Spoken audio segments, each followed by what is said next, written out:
तो यहाँ आप पढ़ने चल रहे हैं एडजेक्टिव क्लास के कंजक्शंस। एडजेक्टिव क्लास के कंजक्शन जो होते हैं वो जकारवाचक कंजक्शंस कहे जाते हैं। इनसे ज की ध्वनि निकलती है और ये किसी न किसी नाउन की प्रोनाउन की विशेषता बतलाते हैं और उस नाउन और प्रोनाउन को एडजेक्टिव क्लास का एंटीसीडेंट कहते हैं। इतनी बातों को आप ध्यान में रखेंगे तो आप एडजेक्टिव क्लास को अच्छे से समझ पाएंगे। इससे पहले कि हम आपको बोर्ड की ओर लेकर चलें, आपसे एक अनुरोध करूंगा कि आप मेरे YouTube चैनल पर नए हैं तो आप इसे सब्सक्राइब जरूर करें और यदि आपको मेरी वीडियो अच्छी लग रही है तो इसे आप लाइक करें, शेयर करें और कमेंट भी करें ताकि मेरा उत्साहवर्धन होता रहे। आइए आप सभी को एडजेक्टिव क्लास की ओर लेकर चलते हैं। एडजेक्टिव क्लास को विशेषण रूप वाक्य कहते हैं और यह क्लास वाक्य में एडजेक्टिव का कार्य करता है और किसी नाउन या प्रोनाउन की विशेषता बतलाता है जिसे एडजेक्टिव क्लास का एंटीसीडेंट कहते हैं। यहाँ आप ध्यान देंगे कि क्लास एडजेक्टिव का कार्य करता है और नाउन और प्रोनाउन की विशेषता बतलाता है और जिस नाउन प्रोनाउन की विशेषता बतलाता है उसी को एडजेक्टिव क्लास का एंटीसीडेंट कहते हैं। एंटीसीडेंट यानी पूर्ववर्ती शब्द कहते हैं। और ये एडजेक्टिव क्लास जब भी प्रयोग होगा तो वो अपने एंटीसीडेंट के तुरंत बाद प्रयोग किया जाता है, यानी उसका प्रयोग अपने एंटीसीडेंट के तुरंत बाद करना चाहिए। Adjective class specially adjective class बनाने वाले कंजक्शंस को समझने के लिए आपको ये हिंदी में जकारवाचक के रूप में जानना चाहिए। क्योंकि हिंदी मीडियम के विद्यार्थियों के लिए हिंदी उनका आधार होता है, इसलिए इसे समझने के लिए आप जकारवाचक कंजक्शंस के रूप में इन्हें जान सकते हैं, समझ सकते हैं। ये जकारवाचक कंजक्शन है, जैसे हु का अर्थ होता है जो या जिसने। ये किसके लिए आएगा? एंटीसीडेंट यदि सजीव लिविंग पर्सन तो वहां पर आप जो या जिसने के लिए हु का प्रयोग करेंगे और यदि ये निर्जीव है तो यहाँ विच का प्रयोग करेंगे। यदि ये सजीव और निर्जीव में भेद आप नहीं कर पा रहे हैं तो आपको दैट का प्रयोग करना चाहिए और जब वहां सच या सेम का प्रयोग किया गया हो तो जो या जिसने के लिए एज का प्रयोग करना चाहिए।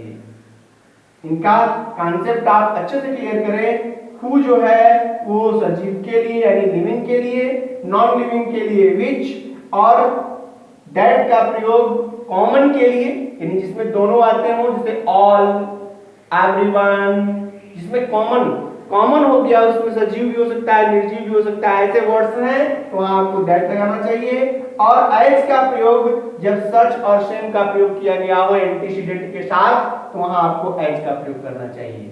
बाकी हुम यानी जिसे या जिसको, हुज जिसका जिसकी जिसके, वेयर जहां, व्हेन जब, वाई जिस कारण से, हाउ जिस तरह से, इन सब के अर्थ में या इन सब के सेंस में। हुम जो है ऑब्जेक्ट के साथ, हुज पासेसिव केस के लिए, वेयर स्थान के लिए, व्हेन टाइम के लिए और वाई कारण के लिए और हाउ मैनर के लिए प्रयोग किया जाने वाला कंजक्शन। इनका आप जब प्रयोग करेंगे तो आपको सावधानी बरतनी चाहिए कि कौन शब्द किस तरह के एंटीसीडेंट के साथ प्रयोग होगा, क्योंकि एंटीसीडेंट बड़ा महत्वपूर्ण है। एंटीसीडेंट के अनुसार ही आप जो है कंजक्शन का प्रयोग करेंगे तो आपका सेंटेंस सही होगा। आइए हम हिंदी के दो सेंटेंस के माध्यम से यह देखने का प्रयास करें कि सही प्रयोग एडजेक्टिव क्लास की क्या हो सकती है, क्योंकि ये मैंने पहले भी बताया, अभी भी बताता हूं कि एंटीसीडेंट बड़ा इंपॉर्टेंट होता है एडजेक्टिव क्लास में, क्योंकि एंटीसीडेंट जहां होगा एडजेक्टिव क्लास उसी स्थान पर प्रयोग किया जाना चाहिए। तो ये है, मैं उस लड़के को जानता हूं जिसने खिड़की तोड़ी या तोड़ी थी। तो आप देखेंगे कि आई किसकी बात हो रही है? उस लड़के की, जिसने किसके लिए आया है? लड़के के लिए, एंटीसीडेंट है ये। आई जानता हूं, नो द बॉय जिसने के लिए, क्योंकि बॉय जो है वो सजीव है। हु अब चूंकि ये एंटीसीडेंट है, एंटीसीडेंट के तुरंत बाद हमको एडजेक्टिव क्लास का कंजक्शन चाहिए तो हु अब यहीं पर लिखेंगे, I know the boy who broke the window. अब आप इसमें देख सकते हैं कि ये है प्रिंसिपल क्लास, और प्रिंसिपल क्लास में आया है द बॉय, जो एंटीसीडेंट है एडजेक्टिव क्लास का, और एडजेक्टिव क्लास का कंजंक्शन है हु, इसलिए ये पूरा का पूरा एडजेक्टिव क्लास बॉय के तुरंत बाद आया है। अब आप ये समझ सकते हैं कि आपके दिमाग में ये आएगा कि तो ये अर्थ में आता ही है, यहीं पर जोड़ दिया जाएगा। ऐसा नहीं है, क्योंकि ये एंटीसीडेंट कभी कभी पहले भी हो सकता है, और जब ये पहले होगा तो एंटीसीडेंट के तुरंत बाद एडजेक्टिव क्लास का ही प्रयोग करेंगे, फिर अगले शब्द का प्रयोग किया जाएगा। जैसा कि अगला उदाहरण आपके लिए है कि वह लड़का जो कक्षा में प्रथम आया था मेरा मित्र है।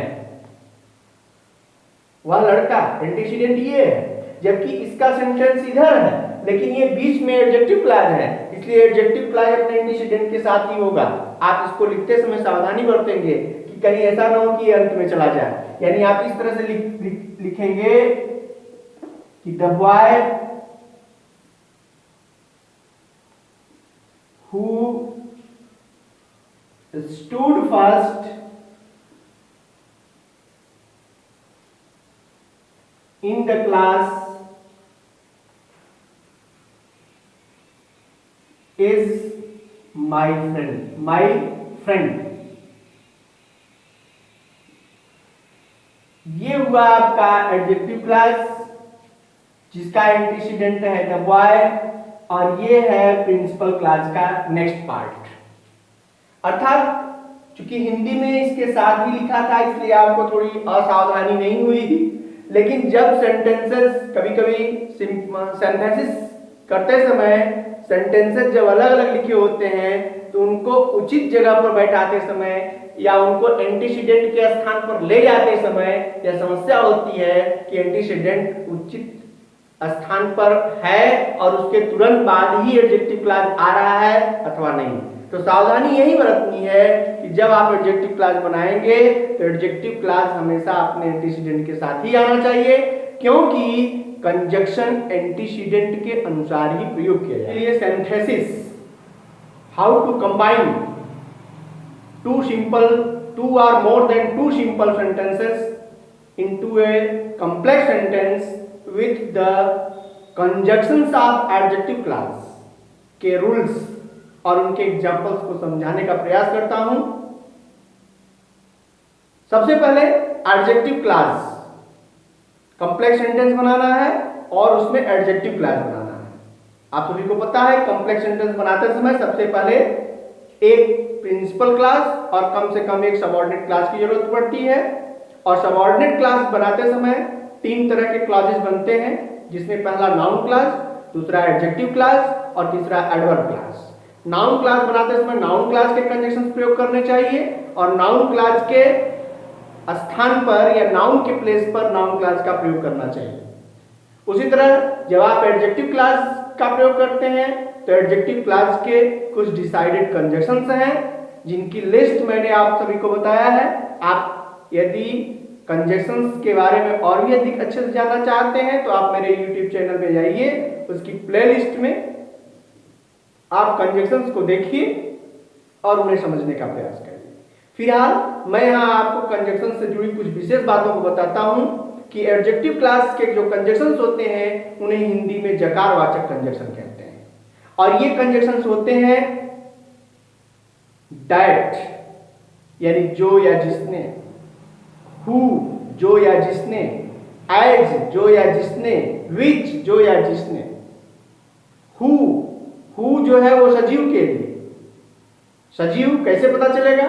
तो एडजेक्टिव क्लॉज हमेशा अपने एंटीसीडेंट के साथ प्रयोग होता है, और एंटीसीडेंट वह शब्द होता है जिसकी विशेषता एडजेक्टिव क्लॉज के द्वारा बताई जाती है, यानी वह नाउन या प्रोनाउन जिसकी विशेषता एडजेक्टिव क्लॉज के द्वारा बताई जा रही है वह एडजेक्टिव क्लॉज का एंटीसीडेंट होता है, और एंटीसीडेंट के अनुसार ही एडजेक्टिव क्लॉज का कंजक्शन प्रयोग किया जाना चाहिए।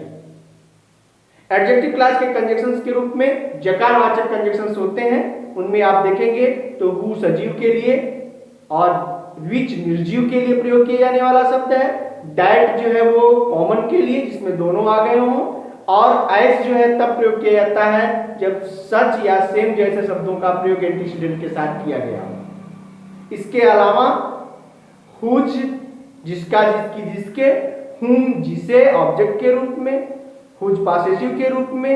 इसी तरह when समय के लिए जब, where स्थान के लिए यानी जहां, और why यानी जिस कारण से, how यानी जिस वजह से। इन सब कंजक्शंस का प्रयोग किया जाता है। इनका कंजक्शंस का प्रयोग करते समय इनके एंटीसीडेंट को विशेष ध्यान देना चाहिए। आइए सेंटेंस को जोड़ते चलते हैं और उन्हें समझने का प्रयास करते हैं कि कौन सा कंजक्शन कहां पर सुटेबल होगा। जैसे सेंटेंसेस, वाक्य संश्लेषण। वाक्य संश्लेषण, वाक्यों को जोड़ने की विधि, इसी को मैं आपके सामने लेकर आया हूं। एडजेक्टिव क्लास बनाएंगे, एडजेक्टिव क्लास बनाते समय एडजेक्टिव क्लास के कंजक्शंस का प्रयोग करेंगे। पुनः आपको रिमाइंड करवा दूं कि एडजेक्टिव क्लास की कंजक्शंस आपको मेमोराइज करनी चाहिए, और उसे यदि आपका कॉन्सेप्ट क्लियर नहीं है तो आप मेरी प्लेलिस्ट में जाइए और एडजेक्टिव क्लास के कंजक्शंस वाली वीडियो खोलिए और उसे ध्यान से देखिए। पूरा का पूरा कॉन्सेप्ट निश्चित रूप से क्लियर होगा। तो पहला क्वेश्चन है, my father will come from Delhi, I do not know the time. मेरे पिता दिल्ली से आएंगे, I do not know the time, मैं समय नहीं जानता। यानी मैं वह समय नहीं जानता हूं जब मेरे पिताजी आएंगे। यहां आप देखें किसकी ओर इंगित हो रहा है, एंटीसीडेंट कौन है, टाइम। टाइम, इस सेंटेंस में टाइम की ओर बात हो रही है और टाइम एंटीसीडेंट है। जिस सेंटेंस में एंटीसीडेंट होता है उसके विपरीत वाले सेंटेंस को एडजेक्टिव क्लास बनाया जाता है। अर्थात ये एंटीसीडेंट है तो अब अगला सेंटेंस पहले वाला है, इसी को हम एडजेक्टिव क्लास बनाएंगे। एंटीसीडेंट टाइम है तो कंजक्शन व्हेन होगा, और व्हेन कहां होगा, एंटीसीडेंट के तुरंत बाद होगा। क्योंकि ये सेंटेंस टाइम जो है सेंटेंस के अंत में आ रहा है, इसलिए अगला सेंटेंस यहीं से जोड़ देंगे, हमारा वाक्य बन जाएगा। यहां आपको बहुत सोचने की जरूरत नहीं होगी, तो हो जाएगा I do not know the time when my father will come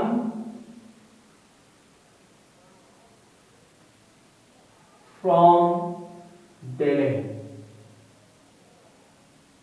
यहां आपको ये स्पष्ट कर दूं कि अब आप अपना क्वेश्चन, अपना आंसर सही है कि नहीं, इसे क्लियर करने के लिए आप देखिए कि ये व्हेन कंजक्शन अपने एंटीसीडेंट के साथ है अथवा नहीं। यदि अपने एंटीसीडेंट के साथ बैठ गया तो आपका सेंटेंस सही है।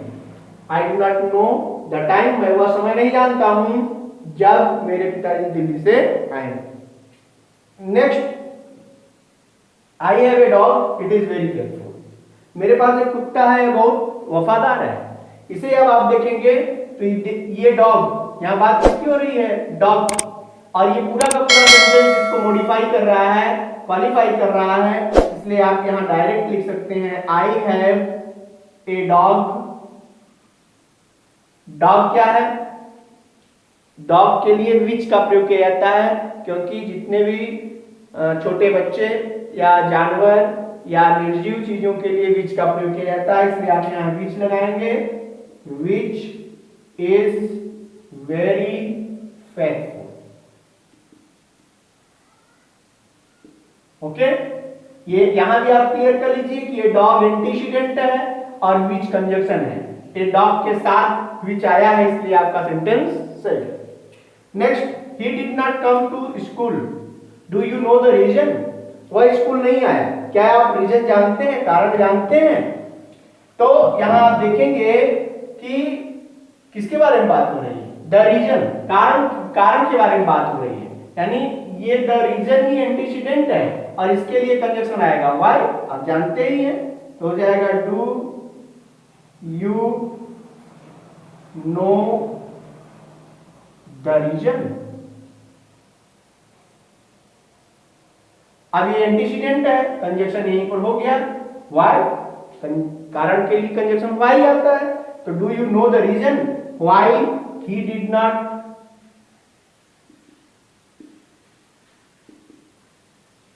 कम टू स्कूल। क्वेश्चन मार्क इसलिए लगाएंगे क्योंकि प्रिंसिपल क्लास, यहाँ ये प्रिंसिपल क्लास जो है वो यदि इंट्रोगेटिव में है, पूरा का पूरा सेंटेंस इंट्रोगेटिव माना जाएगा। यदि प्रिंसिपल क्लास नेगेटिव में है तो पूरा पूरा सेंटेंस नेगेटिव सेंटेंस माना जाएगा, क्योंकि प्रिंसिपल क्लास के ही आधार पर पूरा सेंटेंस डिसाइड किया जाता है। नेक्स्ट सेंटेंस की ओर चलते हैं। A man came to me yesterday, came to me yesterday, he was blind. एक आदमी मेरे यहाँ कल आया, ही वाज ब्लाइंड, वह अंधा था। यहाँ किसके बारे में बात हो रही है? ही वाज ब्लाइंड, वह अंधा था, किसके बारे में? A man. यानी अब आप देखेंगे कि इसका एंटीसीडेंट यहाँ है। ऊपर के सेंटेंसेस में आपने देखा कि एंटीसीडेंट सेंटेंस के अंत में आ रहा था, इसलिए कंडीशन जुड़ जा रहा था। लेकिन अब आप देखेंगे कि ये एंटीसीडेंट तो सेंटेंस में सबसे पहले है, तो अब ये कहाँ जाएगा? तो ही वाज ब्लाइंड, ही यानी ये किसके लिए है? मैन के लिए है। मैन के लिए प्रयोग होने वाला कंजक्शन होगा हु, जो अंधा था।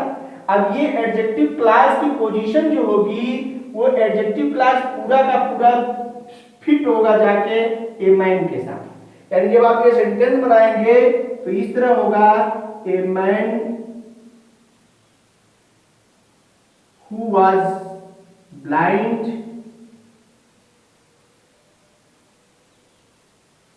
कॉमा लगा दीजिए, उसके बाद बचा हुआ केम टू मी यस्टरडे। यहां आप देख रहे हैं कि एंटीसीडेंट ये पहले था, अब ये सबऑर्डिनेट क्लास है बीच में, एडजेक्टिव क्लास का सबऑर्डिनेट क्लास, और ये जो है प्रिंसिपल क्लास का सब्जेक्ट है, और ये प्रिंसिपल क्लास का वर्ब और ऑब्जेक्ट इधर आ गया। यानी यदि आप इसको अलग से बताना होगा कि इसमें प्रिंसिपल क्लास कौन है, सबऑर्डिनेट क्लास कौन है, तो आप बताएंगे ये man came to me yesterday ये प्रिंसिपल क्लास है और हु वाज ब्लाइंड ये एडजेक्टिव क्लास है। लेकिन जब सेंटेंस बनाने की बात होगी कॉम्प्लेक्स सेंटेंस की, तो ये हु वाज ब्लाइंड बीच में होगा। यानी अब आप सेंटेंस पूरा लिखेंगे तो लिखेंगे ये man who was blind came to me yesterday, तब आपका सेंटेंस सही होगा। यानी एंटीसीडेंट जहां भी है एडजेक्टिव क्लास वहीं फिट होगा। Next, some people die for some noble cause, they are honored by everyone। कुछ लोग अच्छे कार्यों या श्रेष्ठ कारणों से मर जाते हैं और वे सभी के द्वारा सम्मानित किए जाते हैं। तो अब यहाँ भी आप वही बात देखेंगे, किसके लिए बात हो रही है? तो some people के लिए बात हो रही है। some people are honored everywhere। तो आप देखेंगे कि ये पूरा का पूरा जो सेंटेंस है वो some people, यानी ये some people को ही क्वालिफाई कर रहा है, तो ये एडजेक्टिव क्लास बनेगा और ये जो है इसका एंटीसीडेंट बनेगा। फिर वही प्रक्रिया, यानी ये बीच में आकर यही शिफ्ट होगा। तो अब सम पीपुल, ये भी आप देखेंगे कि ये सम पीपुल जो है वो सजीव के लिए है, इसलिए who, some people who are honoured by everywhere, some people who die, ये पूरा का पूरा क्लास बन जाएगा, एक क्लास बन जाएगा और ये पूरा सेंटेंस बन जाएगा, क्योंकि दे पीपुल के लिए है। तो ये ऐसे होगा, some people who die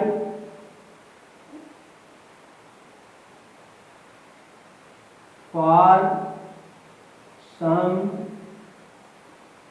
Nobel cause. ये हो गया आपका एडजेक्टिव क्लास, यहां इसको कॉमा से अलग कर दीजिए। और दे, चूंकि ये सम पीपुल के लिए है इसलिए दे अपने आप यहां से हट जाएगा, आर ऑनर्ड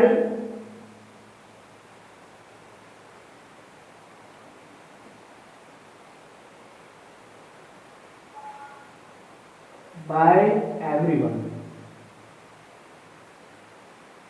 ओके, अब आप देखेंगे कि ये सम पीपुल हो गया एंटीसीडेंट और ये हो गया एडजेक्टिव क्लास और ये हो गया प्रिंसिपल क्लास का सेंस पार्ट। यानी इस तरह से एंटीसीडेंट के साथ रखने के लिए ये एडजेक्टिव क्लास बीच में आया है। तो आप भी जब सेंटेंसेस को जब भी आप जोड़ें तो सेंटेंसेस को जोड़ते समय इस बात का ध्यान दें कि कोई ना कोई एक नाउन है जिसकी विशेषता किसी न किसी पूरे सेंटेंस के द्वारा बताई जाएगी। जिस सेंटेंस के द्वारा विशेषता बतलाई जा रही है उसे एडजेक्टिव क्लास बना दीजिए। एडजेक्टिव क्लास का जो कंजक्शन होगा वो एंटीसीडेंट यानी उस नाउन के अनुसार होगा जिसकी वो विशेषता बतला रहा है, तो कंजक्शन आप उसके अनुसार बना देंगे। और उसको सेट कहाँ करना है, तो एडजेक्टिव क्लास हमेशा उस शब्द के साथ ही एंटीसीडेंट के साथ ही होगा जिसकी वो विशेषता बता रहा है। इन सब चीजों को यदि आप ध्यान रखेंगे और सेंटेंसेस को जोड़ेंगे, सेंटेंस बनाएंगे, तो आपका कॉन्सेप्ट बिल्कुल क्लियर होगा और आप बिल्कुल सही बनाएंगे। इसलिए इन सब नियमों को आप मेमोराइज करिए और एक्सरसाइज करिए। उम्मीद करता हूं कि आप सभी को मेरी वीडियो अच्छी लग रही है। आप सभी लाइक, कमेंट, शेयर करना और सब्सक्राइब करना ना भूलें। आप सभी को बहुत बहुत धन्यवाद।